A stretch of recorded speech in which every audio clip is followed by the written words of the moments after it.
ఏ అప్పారావు ఎడు అవుతున్నావు? చిన్న పని మీద పోతున్నా కానీ ఒక 100 రూపాయలు అప్పి. 100 రూపాయలు నీకు నేను అప్పియాలనా? నా ఇంట్లో వండుకుంటూ నా కిరాయి ఇవ్వకపోగా నేనే 100 రూపాయలు నీకు ఇవ్వాలనా? ఏం మాట్లాడుతున్నావు అప్పారావు? 100 రూపాయలు ఇవ్వవా?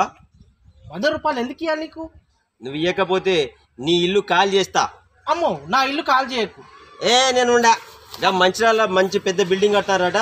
నా ఇంట్లో కిరాయి ఉండు, నా ఇంట్లో కిరాయి ఉండు అని ఆయన వెళ్తాడు. నేను ఆడికే పోతా. అద్దు అద్దు అప్పారావు, అద్దు అద్దు, కాల్ చేయదు, నా ఇల్లు కాల్ చేయదు. ఒక్క 100 రూపాయలు అప్పడు తిత్తలేవు, నీ ఇంట్లో నేనెందుకుంటా? అది కాదు అప్పారావు, ఇంతకుముందే నువ్వు కిరాయి ఇవ్వాలి కదా, మళ్ళీ అప్పు అంటే ఎక్కడికి వెళ్ళి ఇవ్వాలి అప్పారావు? నువ్వు ఇస్తావయ్యావా?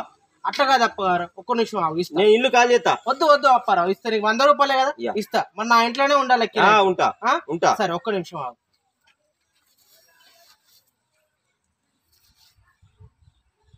ఇగో అప్పారావు, మళ్ళీ ఇవ్వాలి మరి. వచ్చే నెలలు ఇస్తా. కిరాయి ప్లస్ ఇది అన్ని కలిపి వచ్చే నెలలు ఇచ్చేస్తా. వచ్చే నెల